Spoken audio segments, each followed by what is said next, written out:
Hi everyone. आज मैं काफ़ी टाइम बाद अपना एक वीडियो आपके पास लेके आया हूँ और उसका रीज़न ये है कि मेरा जॉब जो है वो कुछ टाइम से बहुत बिजी चल रहा था और शायद आगे भी बिजी चलता रहे। तो हो सकता है मैं फिर से वीडियोस ना बना पाऊँ रेगुलरली, लेकिन जब भी शेयर करने लायक कोई कंटेंट मेरे पास होगा मैं कोशिश करूँगा कि वीडियो बना के आप लोगों के साथ ज़रूर शेयर करूँ। सो आज के वीडियो में मैं जो शेयर करने वाला हूँ वो है मेरी बैंकिंग एंड फाइनेंशियल सर्विसेज में जो स्टॉक्स हैं उनके तरफ मेरी क्या स्ट्रैटेजी रहती है, वो मैं आपके साथ शेयर करने वाला हूँ। और मेरी स्ट्रैटेजी जो है वो काफ़ी सिंपल है, इसमें ज़्यादा कॉम्प्लेक्स नहीं है। अब before going into my strategy, मैं आपसे ये पूछना चाहूँगा कि बैंक और फाइनेंशियल सर्विसेज के जो कंपनीज होती हैं उसमें अगर आप पैसा बनाना चाहते हैं तो या तो आप ये कर सकते हैं कि you find the next HDFC bank या नेक्स्ट आईसीआईसीआई बैंक या नेक्स्ट एसबीआई बैंक और उसमें आप अपना पैसा दबा के डाल दें and then you make a lot of money in that. या फिर एक दूसरी ऑल्टरनेट स्ट्रैटेजी जो है वो ये है कि ऐसे बैंक्स खरीदिए जिनका स्टॉक प्राइस अभी बहुत तेजी से गिरा हुआ है, किसी भी कारण से गिरा हुआ है। उन कारणों को एक्सप्लोर कीजिए। अगर आपको ये लगता है कि इन कारणों के कारण इन बैंक्स का जो स्टॉक प्राइस है वो जरूरत से ज्यादा गिर गया है, then you can invest in those because the market has overreacted to those stocks. इसके बहुत सारे एग्जांपल्स जो है वो मैं आपको दूंगा, लेकिन मेरी स्ट्रैटेजी ये सेकंड वाली है। रीजन ये है कि अगला एचडीएफसी बैंक, अगला आईसीआईसीआई बैंक, एक्सिस बैंक या अगला एसबीआई बैंक, ये गेस करना इम्पॉसिबल है। कोई नहीं बता सकता है कि कि इंडिया में कौन सा जो नेक्स्ट स्टॉक है वो इतना बड़ा बैंकिंग स्टॉक बन जाएगा। It is practically impossible. अगर आप 20 साल पहले भी जाके देखते हैं और उस टाइम पे देखेंगे कि एचडीएफसी और एक्सिस बैंक और आईसीआईसीआई ये सब स्टार्ट हो रहे थे, उस टाइम पे जज करना कि ये इतने बड़े बैंक्स बन जाएंगे, that they would become probably the biggest banks of India, ये बहुत मुश्किल रहा होगा उस टाइम पे भी। सो फ्यूचर गेस करना बहुत मुश्किल है। लेकिन अगर कोई ऐसा स्टॉक है जिसकी वैल्यूएशन को बहुत तेज धक्का लगा है, वो गेस करना रिलेटिवली आसान काम है। इसके एग्जांपल्स अगर हम रीसेंट पास्ट से देखें तो 4-5 एग्जांपल बहुत क्लियरली निकल के सामने आते हैं और इन्हीं 4-5 एग्जांपल्स में मैंने अपना पैसा बनाया था। फॉर एग्जांपल, सबसे पहला एग्जांपल मैं लेता हूं पंजाब नेशनल बैंक का। जब नीरव मोदी का जो स्कैम हुआ था, उस स्कैम के बाद नीरव मोदी जी तो अपना पैसा लेके भाग गए, लेकिन पीएनबी जो है which is a government bank, वो उस गवर्नमेंट बैंक का स्टॉक जो है वो गिरते गिरते कई 100 रुपए से लेके और वो कुछ रुपए तक पे आके टिक गया था। अब पीएनबी का जो स्कैम हुआ था, अगर आप उसकी टाइमलाइन थोड़ी बहुत याद है तो 2018 में नीरव मोदी जी अपना पूरा स्कैम करके निकल के भाग गए और साथ ही साथ उनके मामा जो थे, मामा या चाचा मेहुल चोकसी जो भी थे, वो भी साथ में निकल के भाग गए इंडिया छोड़ के। वो तो निकल गए, लेकिन न्यूज में आने लगा कि पीएनबी जो है उसमें ऑलमोस्ट $2 बिलियन या 12,000 करोड़ का उस टाइम पे जो स्कैम बाहर निकल के आया है। जैसे ही ये बात न्यूज में आई, उस टाइम पे पीएनबी का जो स्टॉक प्राइस चल रहा था वो लगभग 160-170 के आसपास चल रहा था और वहां से गिरते गिरते वो स्टॉक प्राइस 25-30 के आसपास आके गिर गया। इसमें हुआ क्या? इतना बड़ा स्कैम हुआ, इसमें कोई डाउट नहीं है। इसके कारण स्टॉक प्राइस गिरना था, ये भी लाजमी है, लेकिन मार्केट हमेशा इन सिचुएशंस में ओवर रिएक्ट करता है और मार्केट जो है उसको कोई प्रेडिक्ट नहीं कर सकता है। लेकिन market is made up of people like you and me and big investment houses. जहां ये बात निकल के बाहर आई, लोगों को पता नहीं था कि ये 2 बिलियन का ही स्कैम है या और बड़ा भी हो सकता है, और उस चक्कर में धड़ाधड़ लोगों ने पीएनबी के शेयर्स बेचने लगे। जब शेयर बिकने लगते हैं तो प्राइस गिरने लगता है। जब प्राइस गिरने लगता है तो लोग पैनिक में आके और ज्यादा बेचते हैं। तो ऐसे बहुत सारे लोग जो साइडलाइंस में बैठे रहते हैं वो भी फिर इन शेयर्स को बेचने लगते हैं और पीएनबी के साथ एग्जैक्टली यही हुआ। शेयर्स बिकते गए, प्राइस गिरता गया, शेयर्स बिकते गए और प्राइस गिरता गया, और इसी साइकिल के चलते फाइनली जो पीएनबी का स्टॉक प्राइस जो है वो 25-26 के आसपास आ गया। That is when I started buying PNB.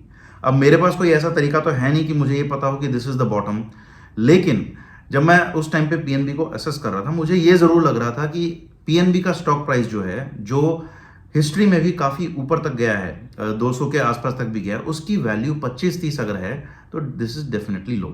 मैंने उस टाइम पे जो अपना फंडामेंटल एनालिसिस के जो 2-3 पैरामीटर होते हैं कि प्राइस अर्निंग रेशियो कितना हो गया, उस टाइम पे बैंकिंग का स्टॉक है, इसलिए बैंकिंग के जो रिस्की एसेट्स हैं उनका मैंने एनपीए के थ्रू असेसमेंट किया कि कितने एनपीए अभी भी उसके बचे हुए हैं। तो ये सब चीज़ों को देखते हुए मुझे ऐसा लगा कि ये प्राइस जो है this is very very reasonable for PNB. साथ ही साथ अगर आप पीएनबी का स्टॉक देखेंगे तो PNB is a government bank, और तो ऐसा नहीं हो सकता है कि ये स्टॉक प्राइस गिरते गिरते जीरो हो जाए और बैंक बैंकरप्ट हो जाए। Government will step in, it will save the bank. उस पॉइंट ऑफ व्यू से भी PNB was a very good buy at 25-26 rupees.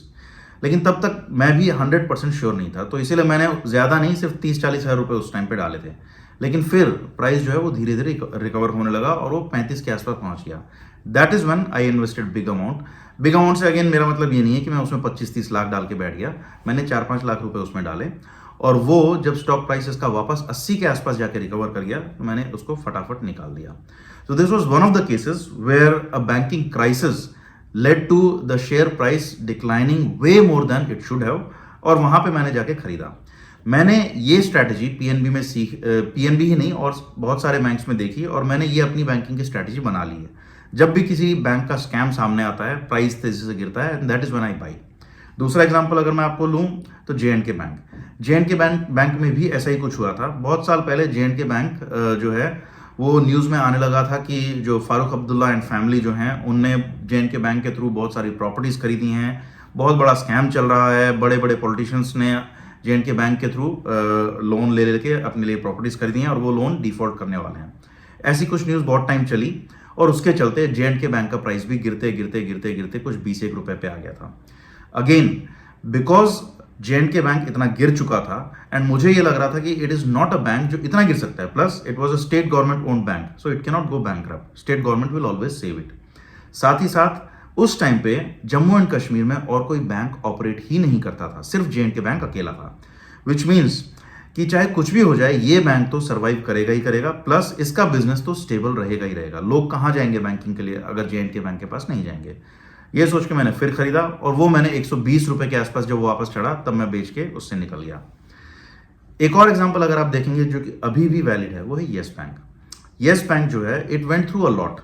बहुत बड़ा कपूर जी जो येस बैंक के सीईओ थे एक टाइम पे, उन्होंने बहुत बड़ा स्कैम किया, कुछ टाइम तक जेल में भी रहे। उस स्कैम के चलते येस बैंक का स्टॉक धड़ाधड़ गिरा भी। इनफैक्ट इतना कुछ हो गया कि येस बैंक को एसबीआई ने एक तरह से अपनी पार्शियल सब्सिडरी बना लिया। एसबीआई जो है it is one of the biggest share holders in yes bank even now. SBI के नॉमिनी उसके बोर्ड पे बैठते हैं। लेकिन इन सब चीज़ों को मद्देनजर रखते हुए अगर आप ध्यान देंगे तो इसमें एक बात ये भी निकल के आएगी कि येस बैंक के पीछे एसबीआई की बैकिंग है, और एसबीआई के पीछे गवर्नमेंट ऑफ इंडिया की। मतलब येस बैंक भी अब ऐसी सिचुएशन में है that the bank can not fail, and if the bank can not fail it is a very safe investment right now. यही सोच के मैंने येस बैंक में अभी 2-2.5 लाख रुपए डाले हैं, और उसका रीज़न ये भी है कि अब येस बैंक में कुछ ग्रीन शूट्स नज़र आने लगे हैं। ग्रीन शूट से मेरा मतलब ये है कि कुछ पॉजिटिव न्यूज़ आने लगी है। पिछले कई क्वार्टर से येस बैंक जो है उसका परफॉर्मेंस कंटिन्यूसली इंप्रूव हो रहा है। अभी रिसेंटली न्यूज़ में आया था कि कुछ बड़े बड़े इन्वेस्टमेंट हाउसेज जो हैं वो येस बैंक का मेजॉरिटी शेयर लेने में इंटरेस्टेड भी हैं। साथ ही साथ ऑपरेशनली भी एसबीआई बोल रहा है अब कि येस बैंक अब इंडिपेंडेंट हो सकता है, and SBI can step away from it. So इन सब चीज़ों को देखते हुए येस बैंक जो है that also looks like a fairly reasonable investment opportunity right now. मैं ये नहीं कहूँगा कि आप इन्वेस्ट कीजिए, लेकिन मैं अपनी इन्वेस्टमेंट स्ट्रैटेजी को कंटिन्यूसली यहाँ पे डिप्लॉय कर रहा हूँ, और मुझे ऐसा लगता है इंडियन कॉन्टेक्स्ट में या इन जनरल किसी भी ग्लोबल कॉन्टेक्स्ट में जब भी कोई बड़ा बैंकिंग स्टॉक जो होता है उसमें कोई स्कैम निकल के आता है तो प्राइस जो है वो ओवर करेक्ट होता है, और ये ओवर करेक्शन जो है that is the time when you can buy, and this is when you can make money. This is one of the sure short ways of making money in banking. लेकिन 3 चीजें आपको इसमें ध्यान रखनी है। पहली, only invest in banks which you are sure will never go bankrupt. तीनों example जो मैंने दिए they will never go bankrupt, they will not never shut shop. दूसरा, try to buy it as low as possible. अगर मैं कोई भी इनमें से बैंक अगर जब इनका प्राइस गिरने लगा, फॉर एग्जांपल पीएनबी जब ये 150 से गिर के 100 पे आया तब मैं खरीदने लगता तो शायद मैं उतना पैसा नहीं बना पाता। So wait for the right time. तीसरा, start observing news around these banking stocks. जैसे ही कुछ पॉजिटिव न्यूज कंटिन्यूसली फ्लो करने लगती है that is when you need to buy दो स्टॉक्स। अगर आपको वीडियो अच्छा लगा तो please like, share and comment. अगर आप चाहते हैं कि मैं किसी स्टॉक के ऊपर वीडियो बनाऊं तो प्लीज जरूर मुझे बताइए, and I will make a video on that. Thank you and have a nice day.